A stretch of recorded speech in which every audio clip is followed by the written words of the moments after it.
O povo saiu do Egito com destino a Canaã. Porém, qual que seria o caminho? Que caminho deveriam seguir? Quem seria seu guia? O Senhor seria o guia dos israelitas. Vamos ver isso a partir do verso 17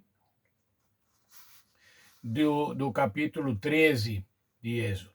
Vejam lá, tendo Faraó deixado ir o povo, Deus não os levou pelo caminho da terra dos filisteus, porque mais perto, pois disse, para que porventura o povo não se arrependa vendo a guerra e torne ao Egito. Porém, Deus fez o povo rodear pelo caminho do deserto, perto do Mar Vermelho, e arregimentados subiram os filhos de Israel do Egito.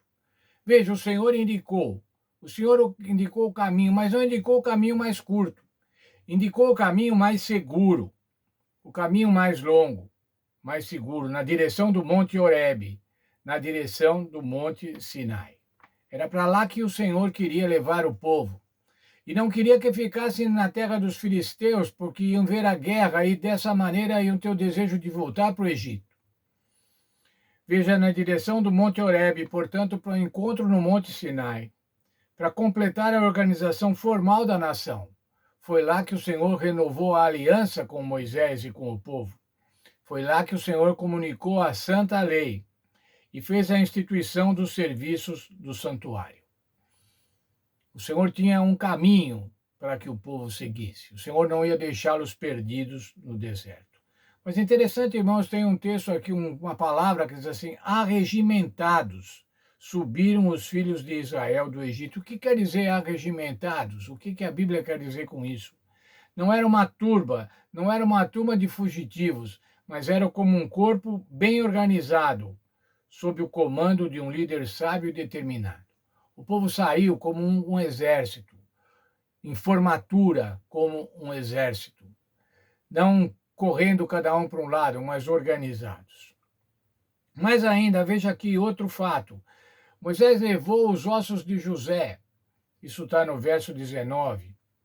Por que levou os ossos de José? Porque José havia dito séculos antes que queria que seus ossos fossem enterrados, sepultados na terra de Canaã.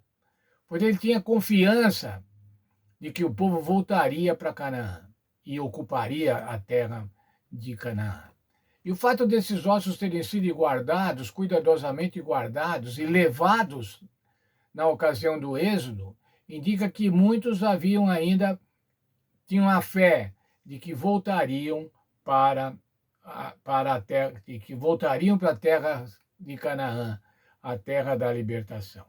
José cria que Deus visitaria o Egito e os levaria para a terra prometida, como havia jurado. Na chegada a Canaã, seus ossos foram sepultados em Siquém. Tendo eles, agora vou continuar no verso 20, tendo o povo partido para Sucote, acamparam em Etã, a entrada do deserto. O Senhor diante deles durante o dia se manifestava numa nuvem para os guiar pelo caminho, durante a noite numa coluna de fogo para os alumiar, a fim de que caminhassem de dia e de noite. O Senhor estava presente, dia e noite o Senhor estava presente com o povo de Israel. Uma nuvem durante o dia e uma coluna de fogo durante a noite. Diz assim, ainda para que caminhassem de dia e de noite. Isso não quer dizer, irmãos, que o povo caminhava continuamente, dia e noite. Mas eles tinham a possibilidade de viajar tanto de dia como de noite até chegar a um ponto desejado. Acampamento à noite e jornada de dia. Nunca se apartou do povo a coluna da nuvem durante o dia, nem a coluna de fogo durante a noite. Deus nunca abandona o seu povo. Deus nunca abandona o seu povo na jornada, durante a peregrinação. Deus nunca se retira, ele está sempre presente. Estava sempre presente com os hebreus e está sempre presente com o seu povo, com cada um de nós hoje. A coluna de nuvem e a coluna de fogo foram sinais visíveis da presença de Deus por meio do seu povo. O Senhor habitava na nuvem e falava de lá. Mas continuando agora, irmãos, no capítulo 14, nós vamos ver que o faraó mudou de ideia. Passado o susto, o faraó se arrependeu em permitir que os hebreus saíssem. E veja lá, disse o Senhor a Moisés: fala aos filhos de Israel que retrocedam e que acampem de frente a Pi-Airote. E fala que o povo devia voltar, mas escuta, o povo estava indo, devia ir para Canaã. Ir para Canaã era ir para Nordeste. E agora o Senhor falou assim: pare e retrocedam. Qual era o objetivo do Senhor nesse sentido?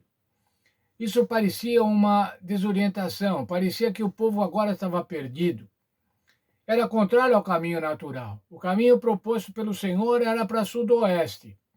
E eles deviam ir para chegar a Canaã, deveriam ir para Nordeste. Faraó, quando viu isso, quando soube disso, falou assim: eles estão perdidos, estão vagando, prisioneiros no deserto. O verso 3 diz assim: então Faraó dirá aos filhos de Israel: estão desorientados na terra, e o deserto os encerrou, quer dizer, estão perdidos. O coração de Faraó continuou endurecido.